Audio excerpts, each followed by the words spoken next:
Hello friends, कैसे हैं आप सब। आई होप आप सब अच्छे होंगे और सबने दिवाली अच्छे से सेलिब्रेट की होगी।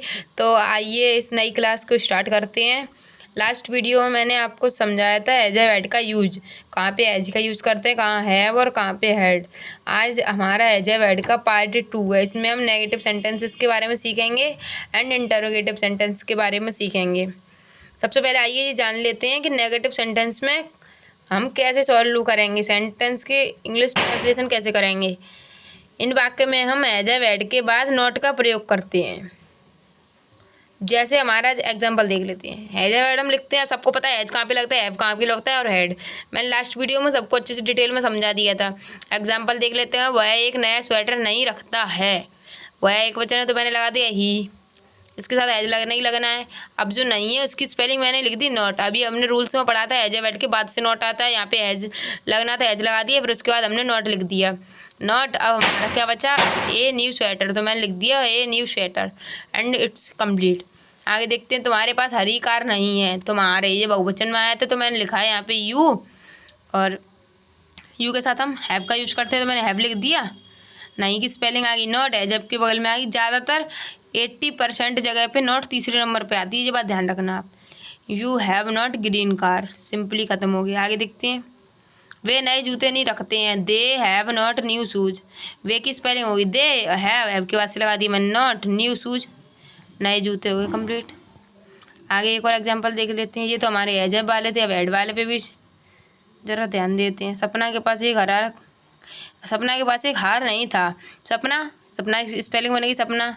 Had not a necklace, had के बाद से नॉट आ गया, हार की स्पेलिंग नेकलेस होती है। तुम्हारे पास अंगूठी नहीं थी। यू हैड नॉट रिंग, ये भी सिंपली कंप्लीट होगा। आई होप नेगेटिव सेंटेंस आपको बहुत अच्छे से डिटेल में क्लियर हो गए होंगे, क्योंकि नेगेटिव सेंटेंस में कुछ नहीं होता। चाहे है या वर्ड क्यों, चाहे बॉज वर्ड क्यों, चाहे जा रहे हैं क्यों, किसी भी प्रयोग के अगर नेगेटिव सेंटेंस है तो आंख बंद करके हम लोगों को हेल्पिंग वर्ब के बगल से नॉट लगा देनी होती है। और नॉट का एक रूल होता है, ये हमेशा तीसरे नंबर पर आती है। कहीं कहीं चौथे पे पहुँच जाती है, बट 80% तीसरे नंबर पर ही आती है नॉट। आइए अब नेगेटिव सेंटेंस के बाद इंटेरोगेटिव सेंटेंस को देख लेते हैं। इनको हिंदी में बोलते हैं प्रश्नवाचक वाक्य। क्या बोलते हैं, कमेंट बताओ। हाँ वेरी गुड, प्रश्नवाचक वाक्य। अब इनके रूल्स पढ़ लेते हैं। इन वाक्यों में जब सबसे पहले क्या आता है तो हम क्या की अंग्रेजी नहीं लिखते। ये वो वाले टेंस होते हैं जिनमें सबसे पहले क्या आता है, और अगर क्या दिख जाए हमें आगे तो उसकी इंग्लिश तो हमें लिखनी ही नहीं होती। ये बात ध्यान रखनी है। आगे देखते हैं। सेकंड नंबर का रूल का कह रहा है सबसे पहले हैज अ वर्ड लिखते हैं। जब क्या आया हमारा आगे तो हम उसकी तो इंग्लिश लिखेंगे नहीं, ना ही सब्जेक्ट की लिखाएंगे, बल्कि has a word helping verb सबसे पहले लगा देंगे। एग्जांपल देख लेते हैं।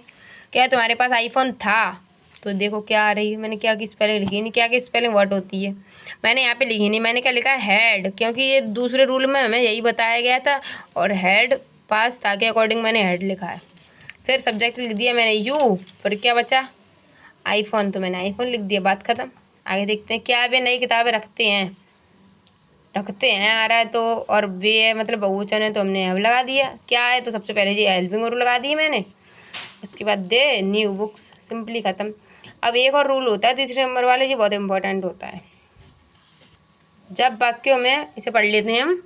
जब वाक्यों के बीच में अगर WH वर्ड हो तो WH वर्ड किसे कहते हैं, जैसे कि वॉट, जैसे क्या आता है कभी कभी बीच में क्या आए, क्यों, कैसे, कहाँ, कब, कितना, कितनी, कितने एंड कैसे, ऐसे वर्ड आ जाते हैं ना, तब हम इनकी स्पेलिंग आगे क्या लिखा है रूल में, तो हम सबसे पहले उनकी इंग्लिश लिखते हैं हैज अ वर्ड, फिर हैज अ वर्ड लिखते हैं। अगर ये क्या क्या कब कैसे बीच में दिख जाए ना तो सबसे पहले इनकी इंग्लिश लिखनी है।